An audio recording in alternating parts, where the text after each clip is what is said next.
আল্লাহ রাব্বুল আলামিন বলছেন, ঠান্ডা মাথায় বোঝেন, দুনিয়াতে রব্বুল আলামিন সৃষ্টির শ্রেষ্ঠ হিসাবে মানুষকে প্রেরণ করলেন, কিন্তু মানুষ হলেই কেবল সৃষ্টির শ্রেষ্ঠ হওয়া যায় না। ওই মানুষ তো এমন মানুষও আছে আল্লাহ যার ব্যাপারে বলেছেন পৃথিবীর বাহিমাতুল আনআম যেগুলা তার থেকেও সে নিকৃষ্ট হয়, শ্রেষ্ঠত্বের সাথে সম্পর্কিত হলে তার স্ট্যাটাস চারটার মধ্যে একটাই তাকে থাকতে হবে। ভালো করে খেয়াল করেন, কোন একটা ইমানদার যখন ইনসান থেকে ইমান আনে, আল্লাহ রাব্বুল আলামিন তার স্ট্যাটাসটা ঘোষণা করেন, গ্রেড 1-এ উন্নীত হয়েছে আমার বান্দা মুসলিম। কিন্তু আল্লাহ বলতে চান তুমি এই জায়গাতেই থাকলে হবে না, তোমার স্তরটা এমন জায়গায় নিয়ে যেতে হবে, ঈমান বিল গায়ব লাগবে তোমার সাথে। বুঝলেও আল্লাহ মানি, না বুঝলেও আল্লাহ মানে, আমি আল্লাহর কাছে সমর্পিত হয়ে গেছি। আল্লাহ বলছেন মুমিন ওই বান্দা, আল্লাহ বলছেন এইটুকুতেই তাকে আমি রাখতে চাই না, আমার বান্দার এমন একটা অবস্থান হবে যা আল্লাহ নিষেধ করেছেন সেখান থেকে নিজেকে সরায় নিছে, যা আদেশ করেন সেখানে বাস্তবায়নে যায়। আল্লাহ বলছেন ওই বান্দার লেভেল তখন 3 নম্বরে, সে তখন মুত্তাকি। কিন্তু আল্লাহ বলছেন আমি কেবল মানুষ থেকে মুসলিম মুমিন মুত্তাকি নই, আমার বান্দাকে এমন জায়গায় দেখতে চাই আমার বান্দা আল্লাহ রাব্বুল আলামিন যা বলেন তা তো করে, যা নিষেধ করেন সেখান থেকে সরে থাকে। কিন্তু বান্দা এমন ভাবে এমন কতগুলা কাজ করে যেটা না করলে আল্লাহ রাগ করে না, কিন্তু আল্লাহকে খুশি করার জন্য নিবেদিত হয়ে যায়। আল্লাহ বলছেন আমার বান্দার অবস্থান তখন আমি আল্লাহ কেবলমাত্র মুমিন মুসলিম মুত্তাকি নয়, আল্লাহর কাছে তখন তাকে আমি মুহসিন হিসাবে লিখে নেই। সুবহানাল্লাহ। আল্লাহ কোরআনে বলছেন ইন্নাল মুত্তাকিনা ফি জান্নাতিন ওয়া উয়ুন, নিশ্চয় মুত্তাকিরা জান্নাতে থাকবে, ঝর্ণার মধ্যে থাকবে। আল্লাহ বলছেন আমি আল্লাহ তাদেরকে ডাক দিয়ে বলবো উদখুলুহা বিসালামিন আমিনিন, তুমি নিরাপত্তার সাথে এখানে ঢুকে যাও। আল্লাহ বলছেন যারা একবার এই গ্রেডগুলোর মধ্যে উন্নীত হয়ে জান্নাতে ঢুকতে পারবে, দুনিয়ায় তার মূল সমস্যা যতই থাক 3টা সমস্যার বাইরে সে কখনো আসতে পারে নাই, আমি আল্লাহ ঢোকার সাথে সাথে আগে 3টা সমস্যা তার থেকে দূর করব। সুবহানাল্লাহ। আল্লাহ বলছেন ওয়ানাযা'না মা ফি সুদুরিহিম মিন গিল, অন্তরের মধ্যে তার একটা ঈর্ষা চলেই আসতো, হিংসা না ঈর্ষা। একসাথে 2জন কোচিং করলো, অমুকের ছেলেটা চান্স পাইছে আপনি খুশি, কিন্তু আমারটা যে পায় নাই এর জন্য মনে ব্যথা, একটা ঈর্ষা কাজ করে। অমুকের জমি হয়ে গেল, আমারটা হলো না, অমুকে এইটা পাইলো, আমারটা কেন জানি হলো না, মনের মধ্যে একটা ঈর্ষা বান্দা মাত্র এসে যায়। আল্লাহ বলছেন জান্নাতে ঢোকার সাথে সাথে আমি রব্বুল আলামিন ঈর্ষা দূর করে দেব। 2 নম্বরে ইখওয়ানান আলা সুরুরিম মুতাকাবিলিন, তাদেরকে ভাই বানায়া সামনে সামনে আমি রব্বুল আলামিন আমার মজলিসে তাদেরকে বসায় দেব। সুবহানাল্লাহ।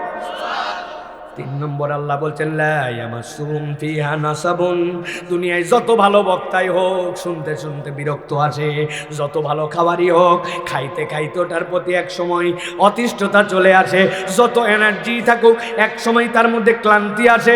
আল্লাহ বলছেন জান্নাতে ঢোকার সাথে সাথে লা ইয়ামাসসুহুম ফিহা নাসাবুন ওয়া মা হুম মিনহা বিমুখরিজিন। আল্লাহ বলছেন একবার জান্নাতে যদি ঢোকো আমি রব্বুল আলামিন বললাম তোমার ক্লান্তি দূর করে দিব, আর কখনো এই জান্নাত থেকে বের করা হবে না। সুবহানাল্লাহ। এখন বলেন তো জান্নাতের অনেক বর্ণনা আছে, কিন্তু আল্লাহ এমন 3টা অফার দিলেন, আমার ক্লান্তি নাই, আমার মনের মধ্যে ঈর্ষা নাই, যে আনন্দ পাইছি সেইটার কোনোদিন শেষ নাই। আল্লাহ বলছেন ওই জান্নাতে তোমাদের ঢুকতে চাওয়ার মতো আশা আছে না নাই? আশা তো আছে, কিন্তু আল্লাহ বলছেন যেই বান্দারা জান্নাতে যাওয়ার আশা করে ওইখানে তো অপবিত্র বান্দা তো জান্নাতে যেতে পারবে না, আশা তো করে বসে আছি। নিজের দিকে তাকালে কি মনে হয় যাওয়ার মতো আমল আখলাক আমাদের আছে? আল্লাহ বলছেন নবী এই কথা শোনার পরে আপনার একটা উম্মত আমার একটা বান্দা যেন ঘাবড়ায় না যায়। নব্বি ইবাদি আন্নি আনাল গফুরুর রহিম, বান্দা তোরে জাহান্নামে নেওয়ার জন্য আমি বানাই নাই, ওরে খবর দেন তোর রব হচ্ছে ক্ষমাশীল, তোর রব হচ্ছে দয়াবান, তার কাছে তুই ক্ষমা চা, দয়া চা, আল্লাহ তোরে মাফ করে জান্নাতে ঢুকাবে। সুবহানাল্লাহ। আল্লাহ অন্য আয়াতে বলছেন, আফালা ইয়াতুবুনা ইলাল্লাহ, তুমি কি আল্লাহর দিকে ফেরত আসবে না? ওয়াস্তাগফিরুনাহু, তার কাছে কি তুমি তওবা করবে না?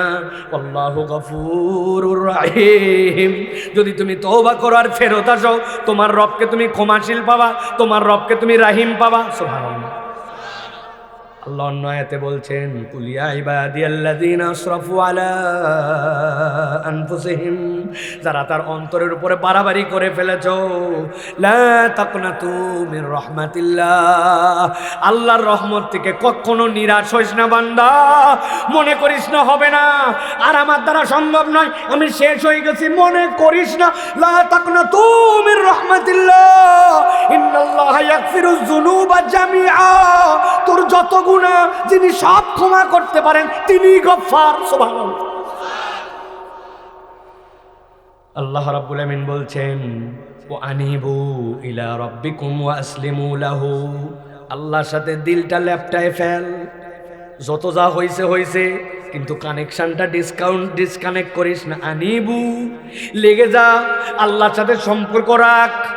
ওয়া আসলিমু, আল্লাহর কাছে মাথা নত করে, আল্লাহ যা করছিলাম আমি এখন কুরবানি হওয়ার জন্য রেডি।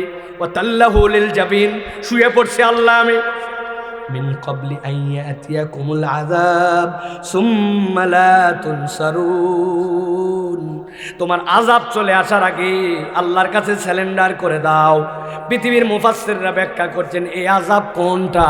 এই আযাব এমন আযাব যখন তোমার মৃত্যুর ফেরেশতা ডেকে ফেলছো, তোমার গড়গড়ি উঠে গেছে, আর তওবা কবুল করা হবে না, ওই বান্দা তখনই বুঝে ফেলবে তার যাওয়ার জায়গা কোথায়। এই জন্য আল্লাহ বলছেন, মৃত্যুর আগে একবার ফেরত আয়, আল্লাহর সাথে সম্পর্ক জুড়ায় দে, আমি রব্বুল আমিন তোকে মাফ করার জন্য রেডি। সুবহানাল্লাহ। প্রিয় ভাইয়েরা, আমাদের আজকের আলোচ্য বিষয় জান্নাতে যেতে চাই, আর জান্নাতে যদি যেতে চাই তাহলে আল্লাহ রাব্বুল আলামিনের কাছ থেকে ক্ষমা নিয়ে জান্নাতে যাওয়া লাগবে, ঠিক কি না? এই কথায় কোনো ভেজাল আছে ভাই? ভেজাল আছে? মানে আমার জান্নাতে যেতে চাই, কিন্তু আমার আমলনামা ভর্তি গুনাহ, আল্লাহর কাছ থেকে ক্ষমা নিব, জান্নাতে যাব, ঠিক কি না? এটা তো বুঝছি ঠিক, কিন্তু প্রিয় ভাইয়েরা, দুঃখজনক বিষয় হচ্ছে আল্লাহর কাছে যে আমরা ক্ষমা নিব, ক্ষমা লাভের উপায় কি ভাই? যদি আমরা বলি সাধারণের কাছে, ভাই ক্ষমা লাভের উপায় কি, এক একজন এক একটা বলবো, কিন্তু আমরা বেসিক্যালি কোরআন এবং সুন্নাহ অনুযায়ী অথেন্টিকভাবে জানি না যে ক্ষমা লাভের আল্লাহ এবং রাসূল ঘোষিত সর্বনিম্ন উপায় কয়টা। জানি ভাই? সবাই জানি না। আজকে আমরা মূলত উপরে উল্লেখিত আয়াতের আলোকে বলতে চাই, ক্ষমা লাভের জন্য কোরআন এবং সুন্নাহ অনুযায়ী সর্বনিম্ন, যার নিচে আর নাই, উপায় হচ্ছে 5টা। কয়টা? একসাথে বলতে হবে, সর্বনিম্ন উপায় কয়টা? বাম হাতটা, বাম হাত দিয়ে থাইয়ের উপরে রাখবেন, এই থাইয়ের উপরে বাম হাত, আর ডান হাতটা এরকম করে রেডি করবেন। আমি যখন বলবো, ওই সেনাবাহিনী যেরকম সালাম বললে একসাথে মারে, ওই রকম করে হাত তুলে দেখাতে হবে। বাম হাত এই জায়গায়, ডান হাত টান করে তুলে আবার ঢুকাবেন, একটা হাত যেন নিচে না থাকে। বলেন তো, ক্ষমা লাভের সর্বনিম্ন উপায় কয়টা? চাচা, আপনার কি সমস্যা? ওই যে চাদর গায়ে দিয়ে, হ্যাঁ, হেলান দিয়ে আছেন ডান হাতের উপরে, হাত নামান, আবার একসাথে সব হাত তুলবেন। ক্ষমা লাভের সর্বনিম্ন উপায় কয়টা? শেষ সুযোগ দিলাম, যারা ফাঁকি মারছেন হাত নামান, এইরকম করে টান করে তুলবেন এরকম। ক্ষমা লাভের সর্বনিম্ন উপায় কয়টা? হ্যাঁ, কষ্ট একটু করেন, ফাও ফাও কষ্ট আমি করাচ্ছি না, আমিও কষ্ট করে কথা বলতেছি, কারণ আপনার গত বছর যে ওয়াজ হয়েছে, ওই বক্তা আপনাদের কাছে কি বলে গিয়েছিলেন যদি জিজ্ঞাসা করা হয়, আল্লাহর কোনো বান্দা এখানে বলতে পারবে না, কারণ সব মাঠে রেখে গেছি, আমরা বাড়িতে নিয়ে গেছি এখান থেকে। আগামীকালকেও একই ঘটনা, চায়ের দোকানে যে বলবে বক্তা ছিল ফাটাফাট। একজন বলছে, আমি তো টাঙ্গাইলে আটকে গেছিলাম। ভাই কি ফাটালো? বলছে তা বলতে পারবো না, কিন্তু ফাটাছে, আছে না? অথচ আমি একটা গজল জানি না, কিচ্ছু জানি না, আপনাদের কাছে কি ফাটালাম আমি? আমার ফাটানো নাই, কিন্তু আজকে জোরাতালির সম্পর্ক, এই ওয়াজ আগামীকালকের থেকে আপনাকে করতে হবে। রেডি ইনশাল্লাহ?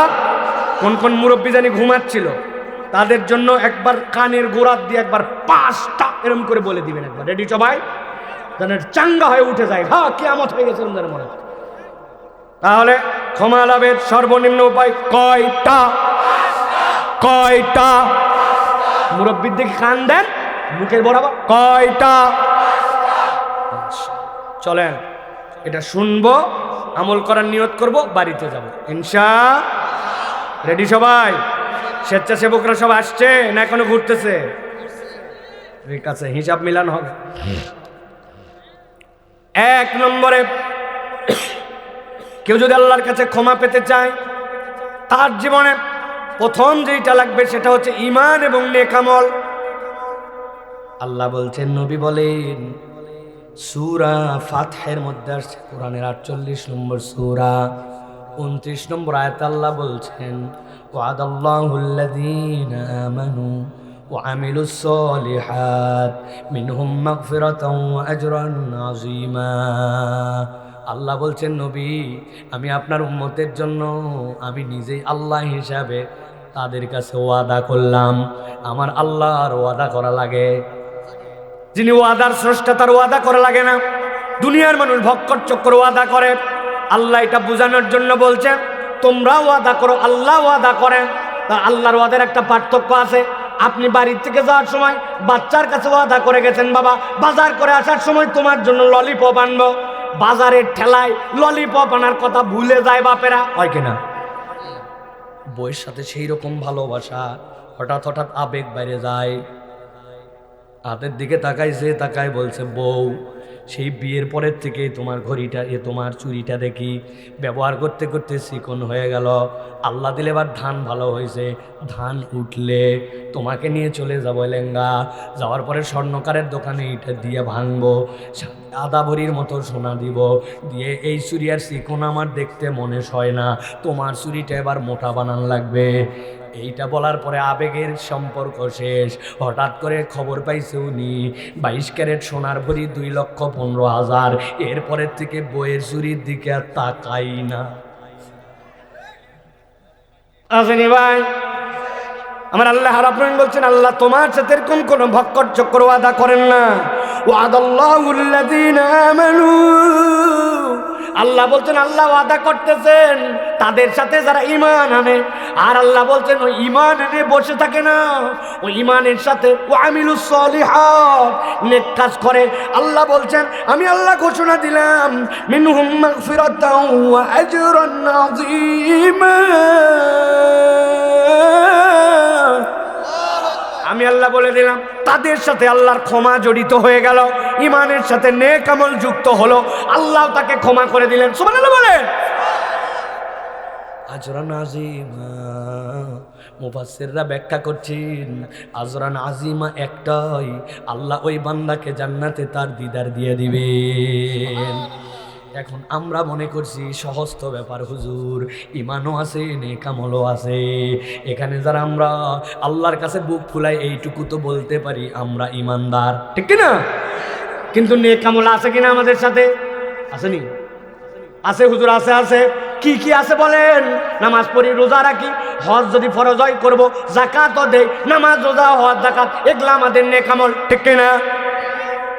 এত আওয়াজ দিয়ে ঠিক বলেন না ভাই, আগে একটু হিসাব বরাবর করেন। আমি আপনার কাছে বলতে চাই নামাজ রোজা হজ যাকাত এইগুলা নেক আমল নয়। কি সাংঘাতিক কথা! নামাজ রোজা হজ যাকাত নেক আমল না? নেক আমল আবার কোনটা? মুরব্বীরা উত্তর দিবেন না। একটা উদাহরণ দেই, আপনারা এখন বুঝবেন। শুধু তরুণ আর যুবকরা বলো, তোমাদের এলাকায় কোনো প্রাইমারি স্কুল, হাই স্কুল আছে? আছে? 4টা প্রশ্ন এবার দেখো তো মিলে কিনা আমাদের এলাকার স্কুলের সাথে। যদি প্রাইমারি বা হাই স্কুল হয় তার একটা ঢোকার সময় আছে, তার একটা স্কুলের ড্রেস আছে, ওই স্কুলের পরীক্ষা দেওয়ার পরে ওই স্কুলের পাস মার্ক আছে। এখন তোমার এলাকার এক ছেলের ঘুম ভাঙে না, স্কুলের টাইম 7টায়, 7:30টায়, 8টায়। ওই ছেলে বলছে যাদের যাওয়ার সময় তখন তারা যাবে, আমি যখন উঠবো তখন যাব। চলবে তো? ওই স্কুলের উপরের ড্রেস ব্লু কালার, নিচে কালো প্যান্ট। ওই বলছে যার বাপ মা ফকির তারা ওটা পরাবে, আমার বাপ বিদেশে থাকে, আমার সাদা আছে, কালো আছে, পাঞ্জাবি আছে, ফতুয়া আছে, টি শার্ট আছে, জ্যাকেট আছে, এক এক দিন এক একটা পরে যাব। হবে হবে? ওই ছেলে পরীক্ষাতে 20 পাইছে 100-র মধ্যে, বলছে ওটাই আমার পাস মার্ক, লিলে না লিলে না লে। চলবে? আপনি এইটুকু যদি বুঝে থাকেন, এবার আপনারে বুঝাই, ইসলাম যদি একটা স্কুল হয়, আল্লাহর দেওয়া পদ্ধতি হয়, নবী বলছেন বুনিয়াল ইসলাম ওয়ালা খামসিন, ইসলামের একটা বেজ আছে, ইসলামের একটা ভিত্তি আছে, ইসলামের একটা মৌলিক রোকন আছে। তুমি যদি মুসলিম পরিচয় দাও, তোমার সালাত আদায় করা লাগবে, স্কুলের টাইম আছে, আল্লাহ তোমার টাইম বলে দিয়েছেন। তুমি যদি মুসলিম হও, তোমার যদি রোজা ফরজ হয়, রোজা রাখা লাগবে, তোমারও ড্রেস আছে, আল্লাহরও সিস্টেম আছে। তোমার যদি সম্পদ হয়, যাকাত দেওয়া লাগবে, হজ ফরজ হলে হজ করা লাগবে। এইটা তোমার জন্য 33 পাস মার্ক, এর নিচে গেলে তোমার পাস মার্ক নাই। তাহলে যেই কাজ করলে কেবল নাম টিকে থাকে, যেই কাজ করলে পাস মার্ক পাওয়া যায়, ওইটাই কি একমাত্র ভালো কাজ হতে পারে? তাহলে নামাজ রোজা হজ যাকাত ভালো কাজ, কিন্তু একমাত্র ভালো কাজ নয়। যদি হতো আল্লাহ তো বলেই দিতেন। এই জন্য আল্লাহ বলছেন আল্লাযীনা আমানু ওয়া আমিলুস সলিহাত, বান্দা ভালো কাজ বুঝো, ভালো কাজ বুঝো। এইটা না থাকলে তো তুমি তোমার পরিচয় দিতে পারবা না, ঠিক না? নবী বলছেন লিল মুমিনি আলাল মুমিনি সিত্তু খিসাল, একজন মুমিনের জন্য আরেকজন মুমিনের নিম্নে 6টা দায়িত্ব আছে। অসুস্থ হয়েছে চিনি না, এই জন্য যাইও না, না না না, তুমি তো একই স্কুলের ছাত্র, তুমি আল্লাহর বান্দা, সুযোগ থাকলে অসুস্থকে দেখতে যেতে হবে। সুযোগ পাইছো, জানাজায় চলে গেছো, রাস্তাটা একটুখানি ময়লা হয়ে গেছে, রাস্তাটা একটু তোমার দেখছো বিপজ্জনক, তুমি রাস্তার কষ্ট দূর করে দিছো, আলহামদুলিল্লাহ বলছে, উত্তর দিয়ে দিছো। আল্লাহ নবী বলছেন এইগুলা এমন কাজ যেইগুলা বান্দাকে তার আল্লাহর ক্ষমার ট্রাকের মধ্যে উঠায় দেয়, রাস্তার মধ্যে বান্দা উঠে যায়, ওই বান্দা নিজের আমল বাড়ানোর জন্য চেষ্টা শুরু করে দেয়। ওই বান্দা মসজিদে যাওয়ার পরে বসে যেতে পারে, এমনি বসে না, 2 রাকাত দুখুলুল মসজিদ পড়ে, 2 রাকাত তাহিয়াতুল মসজিদ পড়ে। ওই বান্দা যদি সুযোগ পায়, বুধবার দিন বন্ধুরা এক হয়েছে, আয় দোস্ত আয়, প্রত্যেকবার শুধু মাহফিল করলে হবে না, আমার এলাকার মসজিদ ইমাম সাফ করে, মুয়াজ্জিন সাফ করি, খাদেম সাফ করি, এইবার আমরা সবাই মিলে মসজিদটা পরিষ্কার করে দেব। অজুখানাটা শীতলা পড়ে গেছে, তোর বাড়ির থেকে আনবি ব্রাশ, আমার বাড়ির থেকে আনবো ঝাঁটা, তোর বাড়ির থেকে একটু পাউডার, আমরা ডলে ডলে মসজিদটা পরিষ্কার করে দিয়েছি। 5-7টা শীত পার হয়ে গেছে, মসজিদের কার্পেটটা ধোয়া হয় নাই, জায়নামাজটা মসমসা হয়ে গেছে, আমরা একটু পরিষ্কার করছি, ফ্যানগুলা সাফ করে দিয়েছি। কোন মানুষটা যেন বিপদে পড়ছিল, তার জন্য একটু আগায় গেছি। কোন চাচাটা যেন অসুস্থ, ডাক্তার দেখাবে সামর্থ্য নাই, চাইতেও পারে না, 10 জন মিলে একটু 100 টাকা তুলে ম্যানেজ করে দিয়েছি। আমি কল্যাণের দিকে কাজ করতে শুরু করেছি। আল্লাহ বলছেন বান্দা যখন ইমানের সাথে এই কাজ শুরু করে, আল্লাহ বলছেন অটোমেটিক আল্লাহ তার জন্য মাগফিরাত লিখে দেয়। ক্ষমা লাভের উপায় এইটা, আমি জানি না যেটা আমার কত বড় কন্ট্রিবিউশন আমার জন্য। আল্লাহর পক্ষে কাজ করা, দ্বীনের পক্ষে থাকা, কোরআনের পক্ষে থাকা, আল্লাহ রসুলের পক্ষে যারা, আমি তার পক্ষে থাকা, এটাও আপনার জন্য একটা ইবাদত, ঠিক না? ওসমানের কথা ভুলে গেলেন? গতকালকে চলে গেল ওসমান, না? কি করছে ভাই? কত লোক তো 100 বছর বাঁচলো, কত লোক 50 বছর রাজনীতি করে ফাটায় ফেললো, এমপি হলো, মন্ত্রী হলো, হেন কিছু হলো না, 3 বারের প্রধানমন্ত্রী, 5 বারের রাষ্ট্রপতি, এগুলো ডায়লগ শুনছি না আমরা। কিন্তু আল্লাহর বান্দা 32 বছর বয়স পাইল, কি করছে?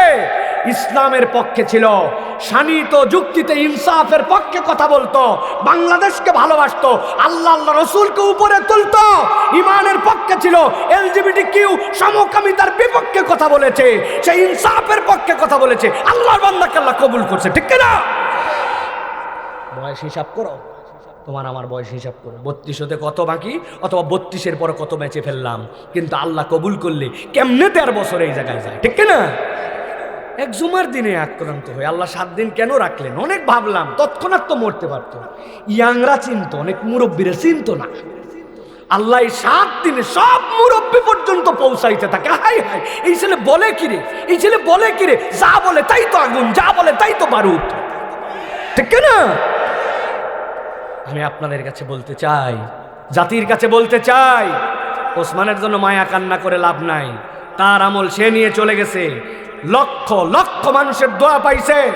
এখন আমাদের যেটা দায়িত্ব, সে বারবার বলেছে যে আমার হত্যাকারীদের বিচার করতে হবে। আমি যদি হত্যা হয়ে যাই, একটাই আবদার, একটা সুষ্ঠু বিচার করে দেখায়। আবেগের বক্তব্য দিচ্ছেন, তোমাকে বিদায় দিতে আসি না, এই সকল কথা অন্য লোকেরা বলবে, আমি বলবো, সাধারণ লোক বলবে, রাষ্ট্রের দায়িত্বতে থাকবে তে দীপ্ত কণ্ঠে বলবে তোমার বিচার করব, তোমার আসামিদেরকে ধরে দৃষ্টান্তমূলক শাস্তি দেব, এতদিনের আলটিমেটাম দিলাম, চেষ্টা করব। এটা হবে রাষ্ট্রের প্রধানের বক্তব্য। রাষ্ট্রের প্রধান কোনো আবেগ দিবে না, ঠিক না? ভুয়া আবেগ আমরা শুনতে চাই না। আবেগ মোটিভেশন দেওয়ার বহুত লোক আছে, ওরা পাড়া মহল্লার লোক ওই কথা বলবে। আপনারা বিচার করে দেখান, হিম্মত থাকলে আসামি নিয়ে এসে দেখান, কোথায় আছে দেখান। একদল কোথার থেকে বলতেছে দেশের থেকে বাইরে চলে গেছে, আরেক দল বলছে দেশে আছে। এত বিভ্রান্তিকর কথা আমরা শুনতে চাই না। আমরা ওসমান হাদির বিচার দেখতে চাই। প্রিয় ভাইয়েরা, আপনারা শপথ নেন আল্লাহ রাব্বুল আলামিনের জন্য ডেডিকেটেড হওয়ার, কোরআনের জন্য ডেডিকেটেড হওয়ার। হাদির আবেগ বিক্রি করলে হবে না। আমরা এই বক্তব্য দিয়ে আপনাদের কাছে কেবলমাত্র একটা আবেগ সৃষ্টি করব, এটার কোনো লাভ নাই। হাদিকে অ্যানালাইসিস করেন, 3টা জিনিস তার সাথে ছিল। শহীদি তামান্না, এটা হৃদয় থেকে না আসলে হয় না। জীবন আল্লাহর জন্য দিয়ে দিব, এটা কথায় কথায় বলা এত সোজা না। 2 নম্বর যুক্তিগুলা দেখেন, শানিত যুক্তি, চুখার মেধা, তার প্রয়োগ। আপনি আজগুবি একটা কথা বলবেন, খালি হই হই করবেন আর গরম মারবেন, এই দিন নাই। আপনার যুক্তির পিঠে অকাট্যতা এবং আপনার দালিলিক ভিত্তি থাকা লাগবে, ঠিক না? 3 নম্বরে ইনসাফ, মানসিকতা। আল্লাহ বলেছেন ইন্নাল্লাহা ইয়ামুরুকুম বিল আদলি ওয়াল ইহসান। আল্লাহ দায়িত্ব দিয়েছেন তোমাকে আদালতের পক্ষে থাকতে হবে। You will be the last person, তুমিই হবে পৃথিবীর শেষ ব্যক্তি। দুনিয়া একদিক হতে পারে, আমি কখনো ইনসাফ থেকে ফিরবো না, আদালতের বিপক্ষে যাব না, আমার থেকে ন্যায় আনুগতা বিদায় নেবে না। এইটাই হবে আগামীর শপথ, ঠিক না? তরুণ রাজি আছো? রাজি আছো? আল্লাহ কবুল করবেন, আল্লাহুম্মা আমিন। আমরা ওসমানের জন্য দোয়া করবো ইনশাআল্লাহ। 1 নম্বরে ঈমান এবং নেক আমল, মনে থাকবে তো? 2 নম্বরে আল্লাহর কাছে যদি ক্ষমা পেতে চাই, আল্লাহ বলছেন ক্ষমা পাওয়ার জন্য উপায় হচ্ছে আল্লাহর কাছে ক্ষমা চাওয়া লাগবে। মনোযোগ দেন, ঠান্ডা মাথায়। এই জায়গায় দিলের বুঝ নেওয়ার মতো কথা আছে। আল্লাহ কোরআনে বলছেন ওয়ামান ইয়ামাল সুআন আও ইয়াজলিম নাফসাহু, তোমাদের মধ্যে থেকে কেউ যদি ভুল করে ফেলে, আও ইয়াজলিম নাফসাহু, অন্তরের উপরে যদি জুলুম করে ফেলে, সুম্মা ইয়াস্তাগফিরিল্লাহ, এরপরে আল্লাহর কাছে ক্ষমা চায়, ইয়াজিদিল্লাহা গফুরার রহিমা, আল্লাহ বলছেন সে আল্লাহকে গফুর পাবে, রহিম পাবে। তার মানে মানুষ ভুল করবে, মানুষ অন্তরের প্রতি জুলুম করবে। আল্লাহ বলছেন এই যে ইয়াজলিম নাফসাহু, এইটা যদি বান্দা বুঝে ফেলে তাহলে সে আল্লাহর কাছে ফেরত আসতে বাধ্য। সুবহানাল্লাহ। পৃথিবীর আল্লাহর সৃষ্টি 3 ধরনের। কয় ধরন? একটা ক্ষণস্থায়ী, একটা দীর্ঘস্থায়ী, আর একটা চিরস্থায়ী। বলেন তো প্রথমটা কি বলছি? মুরগি আপনার সামনেই হলো, একটু বড় হওয়ার পরে মা বলছে মেহমান আসছে ধর, আপনি জবাই করে দিলেন, হলো আপনার সামনে, জবাই করলেন আপনি। তাহলে সৃষ্টি আল্লাহর কিন্তু ক্ষণস্থায়ী। আপনি দেখছেন পেঁপে গাছটা বাড়িতে পেঁপে দেওয়ার পরে মরে গেল, কলা হওয়ার পরে ওই কলা কেটে দিয়ে ভিতরের ঘুমুর বাইর করে পর্যন্ত খাইয়ে ফেললাম, হলো আমার সামনে, চলেও গেল আমার সামনে, ক্ষণস্থায়ী, ঠিক কিনা? এরপরে 2 নম্বরটা বলছি দীর্ঘস্থায়ী। ওই আসমান আল্লাহ সৃষ্টি করছেন, কবে করছেন জানি না, শেষ হবে কিনা? হবে, কিন্তু আমি কবে হবে জানি না। চন্দ্র সূর্য হইল কবে আমি জানি না, কিন্তু সৃষ্টি হয়েছে। কিন্তু এটা যে শেষ হবে, তাহলে হিনিল মানফুস, এইটা যে তুলার মতো উড়বে, এইটাও সত্য, ঠিক কিনা? 3 নম্বরে একটা সৃষ্টি হচ্ছে চিরস্থায়ী সৃষ্টি। কি সেইটা? আল্লাহ বলছেন নবী আপনি জানায় রাখেন, আলমে আরওয়াতে ওদেরকে আমি ডাক দিয়েছিলাম, সৃষ্টি করার পরে সবগুলাকে একসাথে একটা পিপিলিকার হালত, ওই রকম হালত হাদিসের মধ্যে যেটা আসছে ওখানে ছিল। তাদেরকে বলেছিলাম আলাস্তু বিরাব্বিকুম ক্বালু বালা, তোমরা কি তোমার রবকে স্বীকার করো কিনা? সব রূহ বলেছিল হ্যাঁ আল্লাহ। আল্লাহ বলছেন ওই রূহকে তোর মায়ের পেটে দিলাম, দুনিয়ায় সৃষ্টি করলাম, এরপরে আমি আল্লাহ মৃত্যু নামক যানবাহন নিয়ে আসলাম, এরপরে তোকে পরকালে নিয়ে গেলাম। রুহু কিন্তু ওই যে আল্লাহর কাছে স্বীকার করে আসছে, চলতেছে জার্নি, চলতে চলতে কবরে গেছি, হাসরে গেছে, মিজানে গেছে, বিচার ফায়সালা শেষ। আল্লাহ বলছেন খালিদিনা ফিন্নার আও খালিদিনা ফিল জান্নাহ, জান্নাতে ঢুকবি অথবা জাহান্নাম। ওই যে আরওয়াতে সৃষ্টি আর জান্নাতে যাওয়ার পর আল্লাহ বলছেন আর বের করা হবে না। তার মানে ওইটা সৃষ্টির শুরু হয়েছে, শেষ কবে আল্লাহ ছাড়া কেউ জানে না। আল্লাহ বলছেন ওই রুহের জগতে জিন আর ইনসানের রুহটাই একমাত্র আল্লাহর ওইখানে ওই স্বীকারোক্তি নিয়ে আসছিল, বাকিগুলো আল্লাহর অটোমেটিক হুকুমের গোলাম। আল্লাহ বলছেন ওই রুহ তুমি ভাবো না তোমার শেষ হয়ে যাবে, সুযোগ নাই, আল্লাহর মুখামুখি তোমার হয় লাগবে, তোমার ডেস্টিনেশনে তোমার যাওয়াই লাগবে। আল্লাহ এই জন্য বলছেন ওমাইয়া আমাল সুআন আও ইয়াজলিম নাফসাহু, তোর অন্তর তো স্বীকার করে আসছিল রব আল্লাহ, কিন্তু ওই অন্তর বিভিন্ন ধোকায় পড়ে ডানে গেছে বামে গেছে। আল্লাহ বলছেন এখন দায়িত্ব কি? সুম্মা ইস্তাগফিরিল্লাহ, সহজ দায়িত্ব আল্লাহর কাছে ইস্তেগফার কর। আমি আল্লাহ জানাই দিলাম ইয়াজিদিল্লাহ গফুর রহিমা, তুই তোর রবকে দয়াময় ক্ষমাশীল পেয়ে যাবি। তাহলে আমাদের আল্লাহর কাছে ইস্তেগফার করা লাগবে তো ভাই।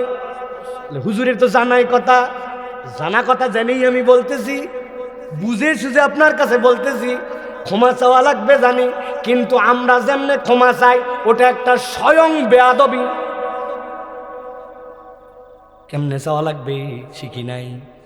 আসসালামু আলাইকুম ওয়া রাহমাতুল্লাহ, আসসালামু আলাইকুম ওয়া রাহমাতুল্লাহ, আল্লাহুম্মা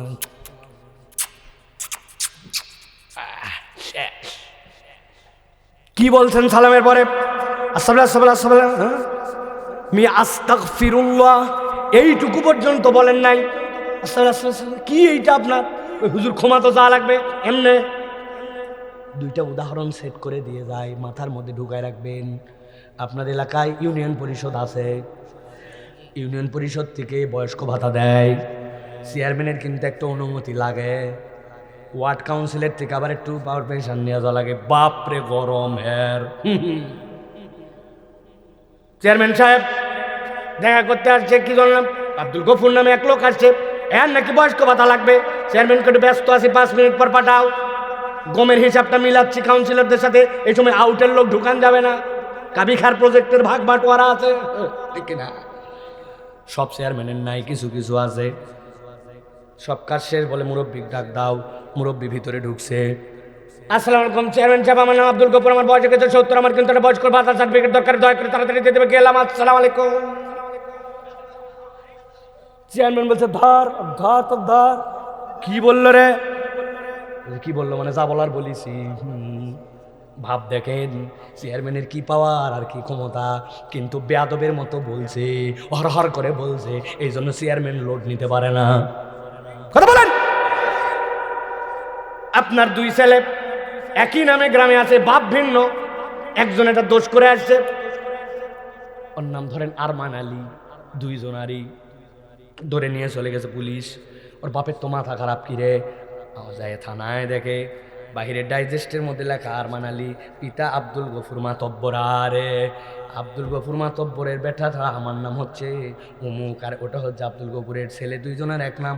ভুল করে ধরে নিয়ে গেছে পুলিশ, থানায় চলে গেছে, উনি ওসির জন্য অপেক্ষা করতেছে। যাওয়ার পরে প্রুফ দিবে, এই যে আমার ন্যাশনাল আইডি কার্ড, এই যে আমার বেটার সার্টিফিকেট, যা আপনি যাকে ধরে আনছেন সেই লোক এই লোক নয়। ওসি সাহেবের কাছে এই কথাটুকু শুধু বলবে। ওসির কি পাওয়ার আর কি ক্ষমতা আর কি ঘোড়া, আপনি তো সবই বোঝেন।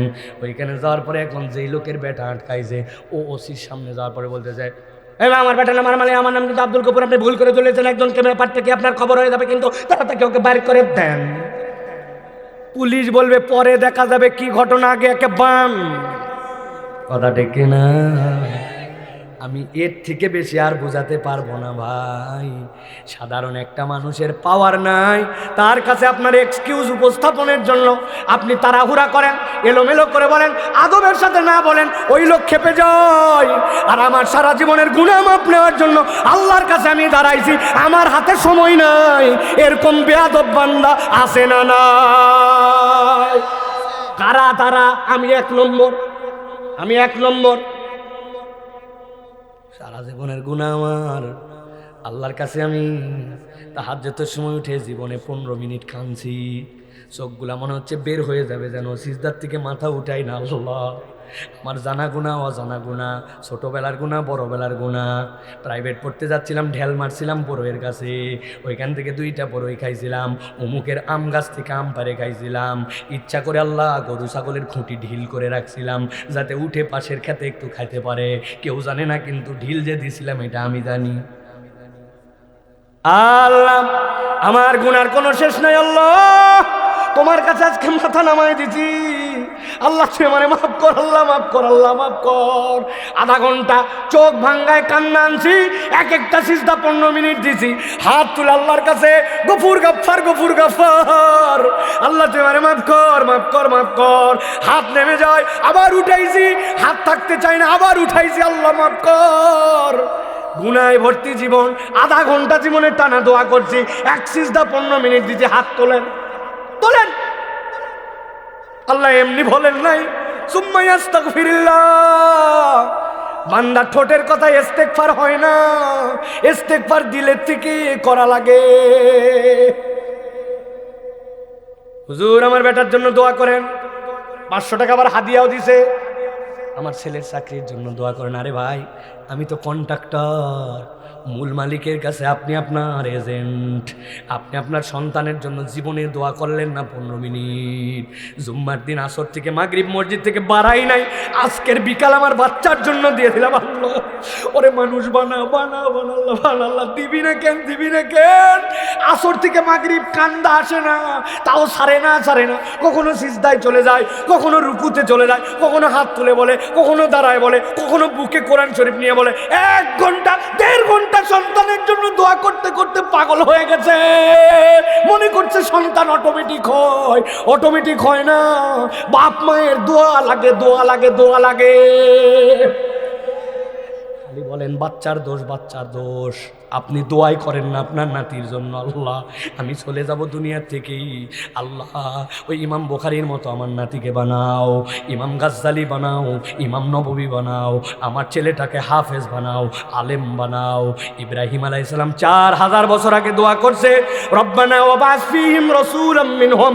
নবী বলছে 4000 বছর পরে আল্লাহ ইসমাইলের থেকে একটাই নবী দিয়েছে, আমি মুহাম্মদ সাল্লাল্লাহু আলাইহি ওয়াসাল্লাম। আমার দাদার দোয়ার ফসল। সুবহানাল্লাহ। জানেন না কবে ফলবে, কিন্তু দোয়াই করি না, ইস্তেগফারই করি না। কে বলেন বাবা, বলেন। খালি নিরেট ওয়াজ না, এটা বলেন। ও ইস্তেগফার করলেন, আস্তাগফিরুল্লাহ, এটা স্বয়ং বেয়াদবি। নবীজি 70 বারের উপরে ইস্তেগফার করলো, আর আমি মনে করলাম আমার গুনাহ খাতাই নাই বোধহয়, আমার হাতে টাইম নাই, I have not enough time. বাপরে, চায়ের দোকানে বসে মোবাইলের দিকে তাকায়া, ওই টিভির দিকে তাকায়, সময় তার শেষই হয় না। স্ক্রল করে করে করে। বল বেটা বল, জীবনে কোনোদিন শেষ পাইছিস এই ঘুতানি? তোমার নেট শেষ না হলে শেষ হয় না। শয়তান তোমার এই ঠেলতে লাগাই দিছে, মুরব্বীকে পর্যন্ত লাগাই দিছে, কিন্তু এই মুরব্বী একটু ইস্তিগফারের সময় পায় না। আল্লাহর কাছে হিসাব বরাবর করা লাগবে। আল্লাহ বলছেন আউ ইয়াজলিম নাফসাহু, অথবা অন্তরের প্রতি জুলুম করছে, সুম্মা ইস্তাগফিরিল্লাহ ইয়াজিদিল্লাহ গফুরার রহিমা। আমি আল্লাহ গ্যারান্টির হলাম, তুই আল্লাহকে গফুর পাবি সাওয়ার মতো যদি ইস্তিগফার করতে পারিস। রাজি? রাজি? ভক্কর চক্কর ইস্তেগফার না, সিজদায় চলে যাব আল্লাহর কাছে হাত তুলে কায়মনোবাক্যে টাইম বের করে। এটা অপশনাল না, এটাই মেজর, এটাই পাস তো সব পাস, এটাই ফেল তো নির্ঘাত জাহান্নাম। 2 টাকা কম হতে পারে, 2টা লোক কম দাম দিতে পারে, 2 এক তো খারাপ খাই থাকতে পারি, কিন্তু 1 সেকেন্ড জাহান্নামে থাকতে পারবো না। হিসাব বরাবর করো ভাই, হিসাব বরাবর করো। জুলুমের আরেকটা লেয়ার, সেটা পরে বলতেছি। 2 নম্বরে আল্লাহর কাছে ক্ষমা চাও, মনে থাকবে তো ভাই। 3 নম্বরে আল্লাহ বলছেন তুমি যদি আল্লাহর কাছে মাপ পেতে চাও তাহলে তওবা করো। গুলাই ফেলি আমরা অনেক সময় ইস্তেগফার আর তওবা, মাল ফারকু বাইনাহুমা, এই দুইটার মধ্যে পার্থক্য কি বুঝে উঠতে পারি না।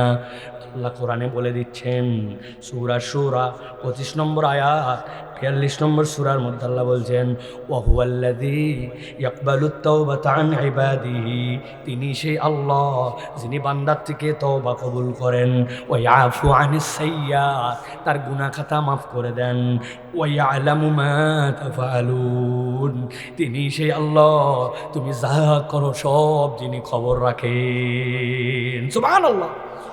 এই আয়াতের ব্যাখ্যায় ইবনে আশুর রহমতুল্লাহি আলাই, ইবনে কাসির রহমতুল্লাহ আলাই এমন আবেগ দিয়ে লেখছেন, এইটুকুই হচ্ছে বান্দাকে মাফ করার জন্য আল্লাহর শ্রেষ্ঠ কথা কোরআনে, ওয়া ইয়ালামু মা তাফআলুন, বান্দা তুই যা করছিস সব আমি জানি। কে জানে?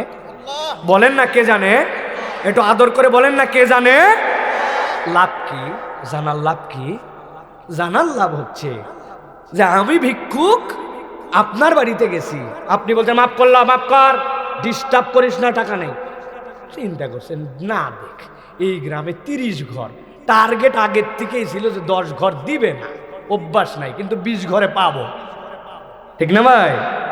কিন্তু আল্লাহ বলছেন আমার বান্দাকে আমি বললাম, ও বান্দা তুই যা করছিস সব যেরকম কেউ জানে না আমি জানি। আবার আমার বান্দার কাছে এটাও পরিষ্কার, ওই বান্দার আমি ছাড়া কোনো মাবুদ নাই, এটা তো স্বীকার করে আমার কাছে ঢুকছে সে। যেই আল্লাহ ছাড়া তারে কেউ মাফ করতে পারে না, ওই আল্লাহ সব জানে, মানে আল্লাহ বান্দার সব মাফ করতে রাজি। সুবহানাল্লাহ। আল্লাহ বলছেন কাজ কি? তওবা। তওবা মানে কি? ছোট্ট একটা উদাহরণ দিয়ে কেবল বলে সংক্ষেপ করি, তওবার কনসেপ্টটা মাথার মধ্যে ঢুকায় রাখবেন। আল্লাহ বলছেন তুবু ইলাল্লাহি তাওবাতান নাসুহা, আল্লাহর কাছে তওবাটা করো নাসুহা তওবা। কনসেপ্ট পরিষ্কার করেন। নাসুহা তওবা মানে যেই তওবার মধ্যে 2টা জিনিস আছে। কয়টা? সবাই বল কয়টা? মুজামুল ওয়াসিতের ভিতরে আরবি পণ্ডিতরা বলছেন এই শব্দটা নাসুহা শব্দটা 2টা ধাতু থেকে আসছে, হয় নাসাহাতুন অথবা নাসাহাতুন। নাসাহাতুন মানে ফিরে এসে পাকা করা। বলেন কি? পাকা করা। পাকা করা মানে কি? চুরি একটা আপনি মনে করছেন ভাঙবো, 2 চুরি মিলে একটা বানাবো, স্বর্ণকারের কাছে নিয়ে গেলে অ্যাসিডের মধ্যে দিয়ে দিবে, দেওয়ার পরে যত খাদ আছে সব চলে যাবে, শুধু যাবেই না, খাদ যাওয়ার সময় আপনার চোখ কান নাক সবগুলা জ্বলায় দিয়ে যাবে। গেছেন করে দিন স্বর্ণকারের দোকানে, এমন অ্যাসিড। নাসাহা মানে বান্দা ফিরে আসছে, পাকা করছে। বান্দা তোর সম্পর্ক নষ্ট হয়ে গেছিল, অনেক দিক লেগে ভেজাল হয়ে গেছিল, বান্দা কোন তোর আল্লাহর সাথে তুই সম্পর্কটা পাকা করে ফেল। আরেকটা হচ্ছে নাসাহাতুন। নাসাহাতুন মানে হচ্ছে জোড়া লাগানো। কেমন জোড়া লাগানো?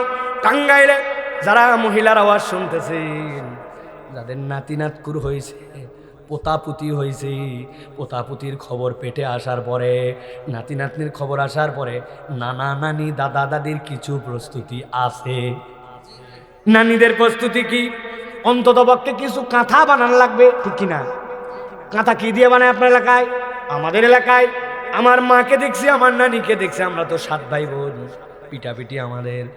আমার নানিকে বাড়ির যে পুরাতন শাড়ি, পুরাতন লুঙ্গি, পুরাতন চাদর, এটাই হচ্ছে কাঁথার চালান।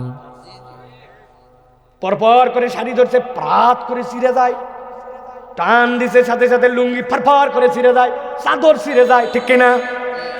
প্রথমে দিছে সুন্দর শাড়িটা, তারপরে দিছে মধ্যে চাদর, আবার এই পারে দিছে লুঙ্গি দিয়ে, প্রথমে বড় বড় ফোঁড় দিয়ে দিয়ে সেলাই করছে, করার পরে এরপরে ছোট ছোট টোপ দিয়ে সোনামুখী সুই দিয়ে সুন্দর সুন্দর করে সেলাই করে যখন ওই 3টা পড়পড়া মাল এক জায়গায় হয়েছে, এখন 6 মাস বাচ্চা মতে আর হাগে আর প্রত্যেক দিন ধোয়, ওরে টান দিয়ে ছিঁড়বে কারো সাধ্য নাই, ঠিক না? আল্লাহ বলছেন তুবু ইলাল্লাহি তাওবাতান নাসুহা, বান্দা তোর সাথে আল্লাহর সম্পর্ক ভেঙে গেছে, টেনশন করিস না, ফেরত আয় আল্লাহর কাছে, ভাঙা সম্পর্ক জোড়া লাগাও। আমি রব্বুল আমিন তোর তওবা নিতে রাজি। কেমন রাজি? তোর গুনাহ খাতা মাফ করে তোরে জান্নাতে ডাইরেক্ট ঢুকাবো। কিন্তু আমাদের তওবা ভক্কর চক্কর। আমরা আল্লাহর কাছে ফেরত আসি সিজনে সিজনে, লোক দেখানিতে, ধান্দাবাজিতে। চিন্তাই করছি রোজা শুরু হয়ে গেল, নামাজ না পড়লে কেমন দেখায়, এই জন্য নামাজ পড়ছি, আবার কয়দিন পরে বাদ দিয়ে দিব। এর নাম তওবা নয়। জনগণের সামনে দাঁড়ায় বলছে আগামীতে, অতীতে যা করছি করছি, এবার দেখেন বাম্পার করে ফেলবো। বদমাইশ, তুই এরকম বহু বাম্পারের ইশতেহার দিছিস, আমরা তোরে চিনা ফেলাইছি, ঠিক না? আপনি তার পক্ষে আবার স্লোগান মারেন, অমুক ভাইয়ের চরিত্র ফুলের মতো পবিত্র, নামাজ পড়েনি বিগত 40 দিন, ফজরের জামাতে 1 ওয়াক্ত। আসেনি ভাই? আছে? আল্লাহ বলছেন এরকম ভক্কর চক্কর তওবা নয়, দিল থেকে অনুভূতি, ভবিষ্যতে করব না প্রতিশ্রুতি, সাথে সাথে আল্লাহ রাব্বুল আমিনের সন্তুষ্টির আশায় নিজের জীবনে অটল অবিচল থাকবো। এইরকম তওবা যদি হয়, আল্লাহ বলছেন ওইটাই হচ্ছে প্রকৃত তওবা। তবে তওবার ক্ষেত্রে একটা আমার খাসের মামলা আছে। বান্দার হক নষ্ট করলে আল্লাহর কাছে আগে বান্দার হকের হিসাব দিয়ে তওবা করা লাগবে। গড়পড়তায় পার করার সিস্টেম আল্লাহর কাছে নাই। বাপ মরে যাওয়ার সময় বলে গেছিল বোনের জমি দিয়ে দিস, উনি 2 বার হজ ওমরা কমপ্লিট করছে, বোনের জমি দেয় নাই। এখন বিরাট বড় পাগড়ি লাগায় খালি আল্লাহ মাফ কর, আল্লাহ মাফ কর। আল্লাহ বলবে আয়, খালি আয়, বাটাম ঝরঝরা করা হবে। ঠিক না ভাই? ছেলে মেয়ের মধ্যে ইনসাফ করে জমি দেয় নাই, মেয়েদেরকে ডাক দিয়ে বুঝ দিছে, বাবা হজে যাচ্ছি রে, তোর জন্য সোনা দানা নিয়ে আসবো, গয়নাগাটি যা লাগবে আনবো, মা বিয়ের সময় খরচ করছি, ফিরতে পারি কিনা জানি না। তোর 2 ভাই আর তোরা 1 বোন 10 বিঘা জমি ছিল, তোদেরকে সবচেয়ে ভালো জমিটা রাস্তার ধারে মা 1/2 বিঘা দিলাম, তোর ভাইদের সাথে মিলে মিশে থাকিস বলে টলে হাজি পাজি মার্কা কাম করে মক্কায় চলে গেছে। বোন মেয়েরে দিছে 1/2 বিঘা, ছেলেরে দিছে 9 বিঘা। মক্কায় যায়, খানায় কাবার সামনে ওরে কান্না। লোকজন চিন্তা করছে এত কান্দে কেন, কি দোয়া করে দেখি তো। আল্লাহ আশা রাখতে একটু ভুল করে আল্লাহ জমি উল্টা পাল্টা করছি, বুঝছেন বদমাইশ। আল্লাহ তোমার কাছে হাজির হয়েছি, খানায় খাওয়া দেখলে সবগুলো আল্লাহ। আল্লাহ ফেরেশতা পাঠায় না, সিস্টেম থাকলে তাড়ায় তাপ পড়তে বলতে ব্যাক কল, কানতে কানতে তুই মক্কার চত্বরে বন্যা আনিস, কিয়ামত পর্যন্ত হাওয়া পাস, হায়াত পাস। কিন্তু বান্দার হক নষ্ট করলে বান্দার হক আগে ফেরত দিতে হয়, না হলে আল্লাহ মাফ করে না, ঠিক না? 2 নম্বর করে রাস্তা খাইলা, দেশ খাইলা, জনগণের টাকা খাইলা, ব্যাংক খাওয়া করে দিলে, এখন সুফি সাজতেছ। হ্যাঁ, বাটাম একটাও মাটিতে পড়বে না। চাচারা মুরব্বীরা বাড়ির যা একটু ইনসাফ করে হিসাব করেন। দাড়ি কিন্তু পাইকে গেছে, যাওয়ার সময় হয়ে গেছে, কবরে যাওয়ার পরে কোনো উকিল পাওয়া যাবে না কিন্তু, কেননা অধিকাংশ উকিলরাই জাহান্নামে চলে যেতে পারে। আল্লাহ মাফ করুক, আল্লাহ মাফ করুক। এটা এই বলা উচিত না, কিন্তু বললাম আর কি, লড়ে। এই জন্য বাবারা হিসাব করেন, খালি মিশামিশি খালি তসবির উপরে চামড়া উঠাই পেলেন না। আস্তা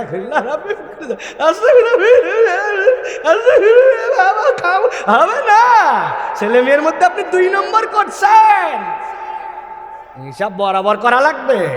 আস্তাগফিরুল্লাহ, বউয়ের গায়ে হাত তুলছেন, কথায় অকথায় আস্তাগফিরুল্লাহ, আগের বউয়ের ঠ্যাং চাপে ধরেন, তাছাড়া খবর আছে যাওয়ার পরে।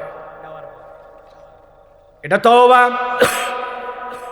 3 নম্বরে, বিরক্ত হচ্ছেন না তো ভাই? শেষ করে দিচ্ছি। 4 নম্বরে তাকওয়া অর্জন। শেষ শোনেন, ভালো করে শোনেন, কি হারারাত আন্দাজি। 4 নম্বরে তাকওয়া অর্জন, ক্ষমালাভের 4 নম্বর উপর তাকওয়া। বলেন কি? এটার নাম দিছি আমি অটো পাস। একবার সবার মধ্যে শুনতে চাই, কি পাস? এবার হাত তুলে দেখতে চাই কারা কারা এই আইটেম পাইছিলেন। নাই অটো পাস কেউ নাই জায়গা? আছে আছে। ও ভাই হাত তুলিস না ভাই তুই। আরে আল্লাহর কাছে দোয়া করে, আল্লাহ আবার করোনা দেশ না কেন তুই? টানা 5 বছর করোনা থাকলে আমাদের সমস্যা কোথায়? আমার ইন্টারমিডিয়েটের আগেই করোনা বন্ধ হওয়া লাগবে, আল্লাহ সময় পাইল না। অটোপাস পাইছিল কিনা? খারাপ কিছু নয়, পরিবেশের কারণে করতে বাধ্য হয়েছে। আল্লাহ বলছেন বান্দার জীবনে একটা অটোপাস আছে। কি অটোপাস? ইন্নাল্লাযীনা ইয়াখশাউনা রাব্বাহুম বিল গায়ব লাহুম মাগফিরাতুন ওয়া আজরুন কাবীর। সুবহানাল্লাহ।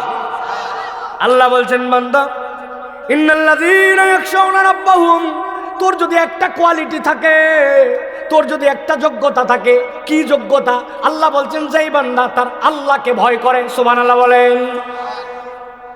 দুনিয়ার কেউ যা দেখে না, আমার দেখে আল্লাহ। দুনিয়ার কেউ যা শোনে না, আমার শোনে আল্লাহ। আল্লাহ বলছেন এই হালতটার নাম হচ্ছে ইয়াখশাউনা রাব্বাহুম, অন্তরের মধ্যে আল্লাহর প্রতি ভয় এসে গেছে। এইটা মুখে বলার কাজ নয়, এইটা বুঝের সাথে সম্পর্কিত। আপনি বলছেন আমি হচ্ছে আল্লাহকে ভয় করি, বলছেন তো না? এখানে বলছি কিনা আমরা আল্লাহকে ভয় করে? প্রমাণ নাই, দলিল নাই, সিয়ার নাই, এসার নাই। আপনি খালি বলছেন এই জমি আমার, উল্টা আপনার মামলা হবে অপদখল। হুজুর কেমনে কি বলতেছেন? আল্লাহরে ভয় করি, মুখে দাড়ি কই আপনার? আল্লাহ তো আপনার ইউনিফর্মে দায়িত্ব দিয়েছিল, আপনার মুখে দাড়ি রাখা লাগবে। নবী এইটাকে বলছিল ফরজ, ওয়াজিব, কাটা হারাম। আপনার মুখে দাড়ি নাই বলে আল্লাহকে ভয় করি, অপদখল, মিথ্যুক, ঠিক না? বলছেন আল্লাহকে ভয় করে, জমিটা আপনার, কোদাল নিয়ে যাইয়া পরিমাণ আপনি জানেন, ওই পারের লোকের কাটার আগে আপনি আগে আগে কোদাল কোপায়া 4 আঙ্গুল আপনি আল ঠেলতে ঠেলতে জমি কোনাচ্চা করে বেঁকা করে ফেলছেন। আপনি জানেন কদ্দুর ছিল, কদ্দুর ঠেলছেন। আল্লাহকে ভয় করি, 1 নম্বর না 2 নম্বর? কথা বলেন। আল্লাহ বলছেন আল্লাহকে ইবাদত করো। 2 নম্বর দায়িত্ব দিলাম ওয়াবিল ওয়ালিদাইনি ইহসানা, বাপ মার সাথে বেয়াদবি করতে পারবা না। আল্লাহ বলছেন কদ্দুর পর্যন্ত, ওয়ালা তাকুল্লাহুমা উফ, উফ শব্দ বলতে পারবি না তো বাপের সাথে। তোর বাপ হিন্দু হতে পারে, তোর বাপ অন্য ধর্মাবলম্বী হতে পারে, আল্লাহ বলতেছেন তার সাথে পর্যন্ত সুন্দর করে ব্যবহার করো। কথা বললেই গন্ডগোল হয়, এই জন্য কথা বলায় বাদ দিলাম। আল্লাহ বলছেন ঠাড়ায় থাপ্পড় দিব, কথা বলা বাদ দিবি মানে। কুলু কৌলান কারিমা, বন্ধ করতে পারবি না, আদর করে ভালো কথা বলা লাগবে। আপনি বেয়াদবের বেয়াদব সন্তান, আপনার বাপ মা আপনার প্রতি অসন্তুষ্ট, আপনি বলছেন আমি আল্লাহকে ভয় করি। 1 নম্বর না 2 নম্বর? দাবি না অপদাবি? কথা বলেন না রে ভাই, দাবি না অপদাবি? আল্লাহ অটোমেটিক এমনি মাফ করবে না। আল্লাহ বলছেন ইন্নাল্লাযীনা ইয়াখশাউনা রাব্বাহুম, আল্লাহকে ভয় করে, ভয় করার মতো ওইটা দিলের মধ্যে ঢুকানো লাগবে। মুসলমান ভর ভরায় মিথ্যা কথা বলে, আছে না? আপনাদের এলাকায় নাই, আমাদের ঢাকায় প্রচুর। বলতেছে আপনার মতো চেনা লোক বলে কেনা দামে দিলেন। ওরে চেনা লোক বলে কেনা, ওর সাথে তো জীবনে দেখাই হয় নাই।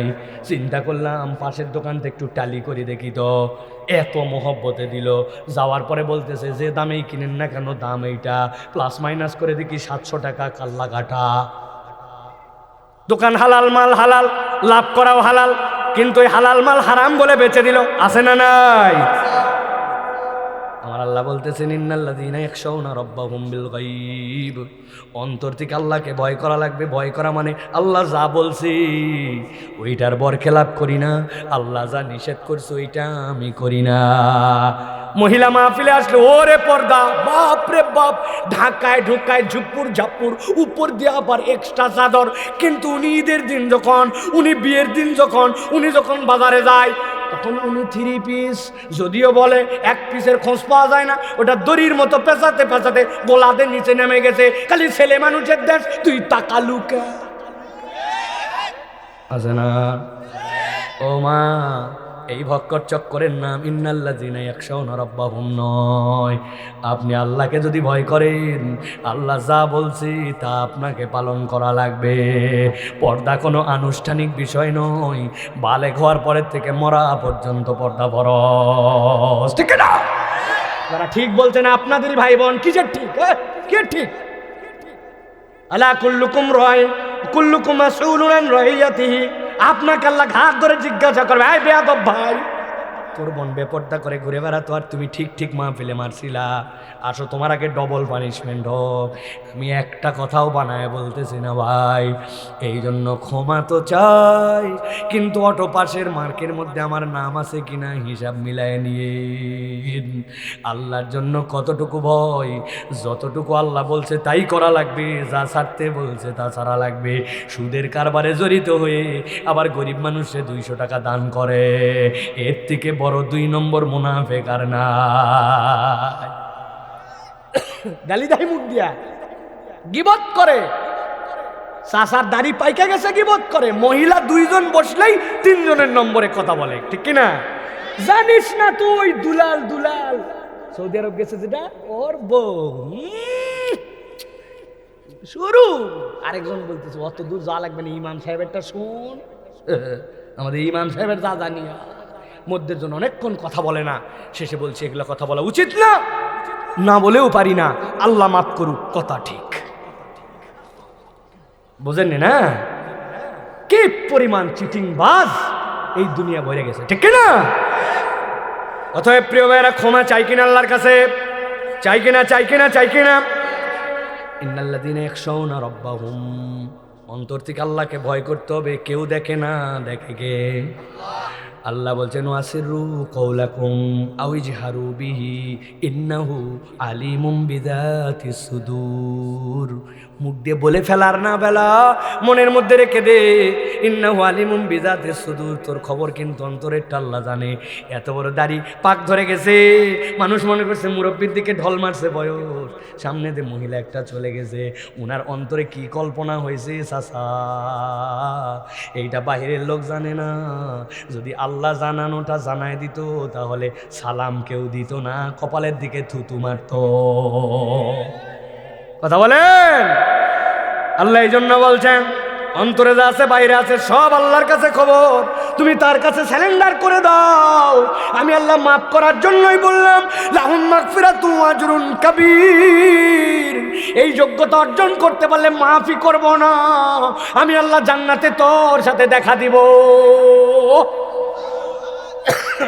সর্বশেষ আজকের আলোচনার শেষ, আল্লাহ বলছেন কেউ যদি ক্ষমা পেতে চায় তার মধ্যে একটা গুণ থাকা উচিত, সেইটা হচ্ছে সে যেন দান খয়রাতকারী হয়। দানকারী ছাড়া আল্লাহর ক্ষমা পাওয়া যায় না। মুসলমান আল্লাহর জন্য সবচেয়ে বড় দানকারী হওয়ার কথা, কিন্তু এখন মুসলমানের চরিত্র হচ্ছে মুসলমানের থেকে কৃপণ। এই মুহূর্তে দুনিয়ায় কেউ নাই। আপনারা একজনও ঠিক বলেন নাই, এটা না বলে ভালো করছেন, কেননা আমি প্রমাণ দেওয়ার ক্ষেত্রে সহজ হবে। গত জুমার দিনে আপনারা যখন মসজিদে গেছিলেন, মসজিদে যাওয়ার পর আপনাদের সামনে দানের কৌটা, দানের বাক্স, দানের বক্স, দানের ব্যাগ, দানের লোক আসছিল কিনা? ব্যাগগুলো এমন জোরে চালাইছে মনে হচ্ছে 7G 8G, ওর পিছে মনে আগুন লাগাই দিছে, বাপরে গতি না। আপনি কেমন কপাল পোড়া একবার চিন্তা করেন। আল্লাহর ঘরের দান বাক্স আসছে আর আপনি 20টা টাকা দিয়ে শরীক হন নাই। হাত তোলালে সবাই ফাঁসে যাবেন, অধিকাংশ ফাঁসার সম্ভাবনা আছে। আপনি বলছেন আমি ছাত্র মানুষ, হুজুর হ্যাঁ, কেমনে এত টাকা দিবা? এই বেয়াদব ছাত্র গেল না, তুমি বেয়াদবি করো না। তোমার কথা আমার জানা আছে, তোমার এক বন্ধু আসছিল চায়ের দোকানে, চায়ের অর্ডার দিছে 2 জন, 2টা বিস্কুট খাইছে, আবার কয় দোস্ত একটা কেক খাওয়া লাগবে। খাওয়ার পরে বলছে দোস্ত তুই মানি ব্যাগে হাত দিচ্ছিস মানে? আমার এলাকায় আসে তুই বলছে দোস্ত রাখ, আজকে অনেক দিন পরে দেখা, আমি দিব। কই তুই দিবি না? আমি দিব। আমি দিব না, তুই দিব। ধাক্কা ধাক্কি করতে করতে দোকানদার বলছে 2 জনই দেন। কথা বলেন। আপনার মোবাইলের MB তোলেন, আপনি আপনার মোবাইলের আপনার গায়ের কাপড় আয়রন করেন, 8-10 টাকা চলে যায়। মুরব্বী বলে আমার টাকা নাই, বগলের থেকে গন্ধ টাকা বাইর করে বিকালবেলা 15-20 টাকার চা খায়, পান খায়, ঠিক না? আর জাগ দেওয়া সুপারি ভাল লাগতেছে না। আমরা টাঙ্গাইলের মানুষ বলে কথা, লাগুক 12 টাকা কাঁচাই খাবো। চাচা মিলতেছে, আর আপনি মসজিদে যায় 20 টাকা দেন না, কেমন আপনি ফকিন্নি? আরো বলবো, আপনার 200 জন মুসল্লি যদি 20 টাকা করে দেয় 4000 টাকা হয়, 4 জুমায় 16,000 টাকা হয়। ইমামকে 5000 টাকা দিয়ে লজ্জা করে না? 700 টাকা কেজি গরুর গোস্ত, উনার পরিবার আছে, কেমনে চলে কোনোদিন খবর নেন না। আপনি 5000 টাকা দিয়ে আমার ইমামের উপরে খবরদারি করে, ঠিক না? ভয়ানক কোথাকার। অমুকের কাছে ধান তোলে, তমুকের কাছে টাকা তোলে, মসজিদ চলে না, 20 টাকা মসজিদে দেয় না। শপথ করেন আগামী জুমার থেকে সর্বনিম্ন 20, উপরে 100-200 বলবো না। রাজি?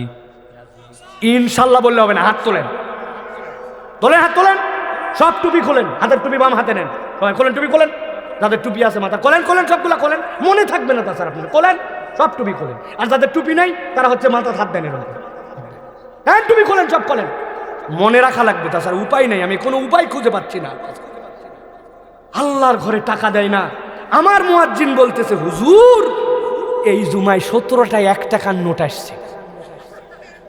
আমি বললাম কি সাংঘাতিক, কোন একটা ভালো লোক নিশ্চয় গুনে গুনে 1 টাকার নোট দান করছে। বলতেন না না হুজুর, এত ওয়াজ করার পরে ওই 1 টাকা দেওয়ার না লোক এখনো আছে। হাই, আমি চিন্তা করছি আরে ওয়াজই করবো না, এই ওয়াজই করবো। চিন্তা করছেন আপনি, এত বলার পরে পরিবর্তন নাই। অথচ দান খয়রাত মানুষকে আল্লাহ রাব্বুল আলামিনের আযাব থেকে বাঁচায় দেয়, আল্লাহ বান্দাকে ক্ষমা করে দেয়। সুবহানাল্লাহ বলেন। 1 টাকা বাড়ায় না, কি কঞ্জুস। অথচ আল্লাহ বলছেন ও মিম্মা রাযাকনাহুম ইউনফিকুন, তোর রিজিক তো আমি দিছি, ব্যাক কল। যে ব্যাংকের থেকে চেক দিয়ে টাকা তুলতেছেন, উমুক করছেন তুমুক করছেন, আল্লাহ যদি না দেয় মনে করেন এই 3টা আঙ্গুল একদিন একটু দূরি দিয়ে আচ্ছা মতো একটা পেঁচ দিবেন, এটা বাইন্ডা, এরপরে সকালবেলা বউকে বলবেন আজকে আলু ভর্তা আর পান্তা ভাত, এই 3 লোক বান্দা খাইয়েন তো। খেলাটা কিরকম হয়, আল্লাহ আপনাকে কিচ্ছু দেয়নি। সকালবেলা উঠেছেন, চোখটা খালি একদিন বন্ধ হয়ে যায় জানি, অথবা একদিন প্র্যাকটিস করবেন মাঝে মাঝে, একদিন চোখের উপর দিয়ে একেবারে পুরোপুরি কাপড় বাঁধতে সারাদিন নিয়ত করে 12 ঘন্টা অন্ধ হয়ে করবো। টেলা আল্লাহ কিছু দেয়নি, টের পেয়ে যাবেন একদিনে, সারা জীবনের জন্য কপাল সিজদায় থাকবে। আর যেগুলো নামাজ কালাম পড়ে না, বলবে যে মানুষ 2 দিক দিয়ে খায়, একটা মুখ আর একটা নাক। মুখেরটা তো তুই বাজার সদাই করে খাস, নাকেরটা তো কিনে খান না, অক্সিজেনটা তো তুই নামাজ পড়বি না, সমস্যা নেই। দেখাই ওকে সামনে দিয়ে নিয়ে আসে, পেছন দিয়ে কোন করে হক তুই নিঃশ্বাস নিবি না, খালি 2 মিনিট আসবে।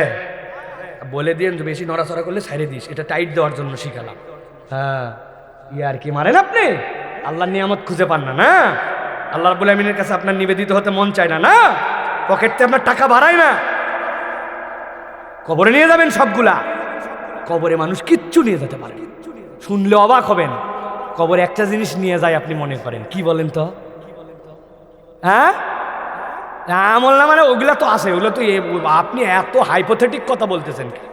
টাকা পয়সা অমুক তুমুক এগুলো নিয়ে যেতে পারে, লাঠি সোটা অস্ত্র নিয়ে যায় একটা জিনিস, কি কোন তো ভাই, এই যে গায়ের কাফন। না জি না, ওই কাফন ওই লোকের না, আপনি জানেন না, ওইটা আপনার বেঁচে থাকা লোকদের জন্য। ওই লোক যদি ল্যাংটা হয়ে যায় মানুষ লজ্জা পেয়ে যাবে, এই জন্য আল্লাহ এই শরীয়ত দিছেন, ওইটা আপনার আমার জন্য। যদি কাফন দিয়েই ঢাকানোর পুরা নিয়ম থাকতো, ওদের যুদ্ধের পরে এক সাহাবীকে ঢাকতে যায়, পা বাড়ায় যায়, মাথা ঢাকলে পা বাড়ায়, পা ঢাকলে মাথা বাড়ায়। আল্লাহ নবী বলছেন ঘাস টাস দিয়ে ওরকম করে কবর দিয়ে দাও, ওর পুরা কাপড় লাগে নাই। যদি লাগতো নবীজি কাপড় ম্যানেজ করে দিতেন। তার মানে কাপড়ও মুর্দার না, কাফন আমাদের জন্য, আর কিচ্ছু নাই, ঠিক না? তার কিছু নাই, সে কেমনে কঞ্জুস হয়, সে কেমনে কিচ্ছু আল্লাহর জন্য করে না, কেমনে তার দিল আল্লাহর জন্য টানে না, কেমনে আল্লাহর জন্য তার হাত দিয়ে খরচ বের হয় না, কেমনে কবরে নিয়ে যাবেন। আল্লাহ জামা আমালাহু আদাদা, খালি টাকা কামাই করে আর গুনে, খালি গুনে আর গুনে, বগলে রাখতে রাখতে গন্ধ করে ফেলছে চাচা টাকা। আর ফকির মিসকিন আসতে বলে তোরা এত এত চাওয়াই না, লাভ বাইরে গেছে, এত ফকির মিসকিন বাড়ছে, সমাজটা শেষ হয়ে গেল। কাজ করে খেতে পারিস না, তুমি 2টা কাজ দাও, 2 টাকা দিয়ে আবার কাজ দেওয়ার গল্প শুরু করছো। আম্মা সাইলা ফালা তানহার, ওই কি করবে না করবে আল্লাহ বুঝবে, তোমার কাছে চাইছে তুমি দিয়া দাও মিয়া, তুমি তো কাজ দিতে পারো না, তো তোমার 2 টাকার এত ডিমান্ড কেন? কে খালি নেশা করে কিনা এইটা শিওর হবেন, নেশা করলে নো ওয়ে দিব না, নেশা করার সাথে কোনো সম্পর্ক, হারাম কাজ দিব না জানি যদি, তারপরেও দেওয়া উচিত। যে ভাই আমার 2 টাকা দে, তুই কি করবি তুই বুঝবি, তুই চাইছিস আল্লাহ দিতে বলছে দিয়ে দিছি, হিসাব তুই বরাবর করগা। তাহলে আল্লাহর জন্য দান খয়রাত করবো তো ইনশাআল্লাহ। একটা হাদিসের গল্প শুনাই শেষ করে দিব। নবীজির কাছে একজন আসলেন, মহিলা। আসার পরে বলেন, ইয়া রাসূলুল্লাহ, আপনার জন্য হযরত রুবাইয়া বিনতে মুয়াজ, আপনার জন্য ছোট্ট একটা জিনিস আনছি ইয়া রাসূলুল্লাহ। কি আনছো রুবাইয়া? বলি, ইয়া রাসূলুল্লাহ, তামারাইন, দুইটা তাজা খেজুর আর একটা ছোট্ট একটু আরবিয়ান শশা, কালো রঙের শশা। আরবে যদি যান খাবেন, হজমরায় মজা পাবেন। এতটুকু শশা, এত মিষ্টি, এত স্বাদ, চামড়া সহ চিবায় খাওয়া যায়। বলেন তো, নবীর কাছে আনছে 2 খেজুরের 1 শশা, প্রেস্টিজের ব্যাপার না? কিন্তু যা ছিল তাই নিয়ে আসছে নবী, আপনার জন্য এইটুকুই নিয়ে আসছে আমি। আল্লাহ নবী এমন খুশি হলেন, এমন মর্যাদা দিলেন, এমন দৃষ্টান্ত উপস্থাপন করলেন কিয়ামত পর্যন্ত মানুষের জন্য। নবীজি বেলালকে ডাক দিলেন, বেলাল, আমার যে সম্পদের যেই খাজান সেখানে আছে নিয়ে আসো। হাত দিছেন, দেওয়ার পরে সোনা দালা, মালা, হাতের ছুরি, ফিতা যা উঠছে আল্লাহ নবীর হাতের মধ্যে। নবীজির কাছে তো অঢেল সম্পদ ছিল, ওইখান থেকে তুলে নিয়ে যেই বাটির মধ্যে 2 খেজুর আর 1 শশা, আল্লাহ নবী রুবাইয়ার ওই বাটির মধ্যে দিয়ে বলছেন, তুমি তোমার জন্য এইটুকু আনছো, আমি আমার পক্ষ থেকে এইটুকু তোমাকে দিয়ে দিলাম। সবচেয়ে কমে সবচেয়ে বেশি কত দেওয়া যায়, এটার এক্সাম্পল নবীজি দেখাই গেছে। সুবহানাল্লাহ। রাসূলুল্লাহ, আমার তো অভাব, একটু ছাগল দিয়ে দেন না। নবীজি, ওই ছাগলের সামনে যেটা আছে ওটা নিয়ে যাও। যেই ছাগলের সামনে টানতে শুরু করছে, পেছন থেকে ইতিহাসবিদরা বলতেছেন 16,000 ছাগল আল্লাহ নবীর ওই খামারে ছিল। 2টা পাহাড়ের মধ্যে যতটুকু জায়গা ছিল, কম বেশি 16,000 এক্সাক্ট ফিগার না, 2 পাহাড়ের মধ্যে কালো হয়ে গেছে। আল্লাহ নবী সব দিয়ে দিয়েছে, একজনকে নিয়ে চলো দেখো। সবচেয়ে বেশিটা দেখাইছেন মুহাম্মদুর রাসূলুল্লাহ, যেন তার উম্মতটা নিম্নটা হলেও দেয়। আর আমরা হয়ে গেছে কুঞ্জুস, অথচ মাপ চাই, ক্ষমা চাই, কোনো উপায় অবলম্বন নাই। তাহলে 5টা জিনিস: ঈমান, নেকামল, ইস্তেগফার, আল্লাহর কাছে মনের মতো করে চাওয়া, তওবা, ফেরত আসা, জোড়া লাগানো, খাশিয়াত, আল্লাহর ভয়, আল্লাহ যা বলছেন ওটা পালন করে, যা ত্যাগ করতে বলছেন ওটা বাদ দিয়া দান খয়রাত। আল্লাহ যেন আমাদেরকে কবুল করেন, আল্লাহ আমাদের আশা বসাকে যেন কবুল করেন।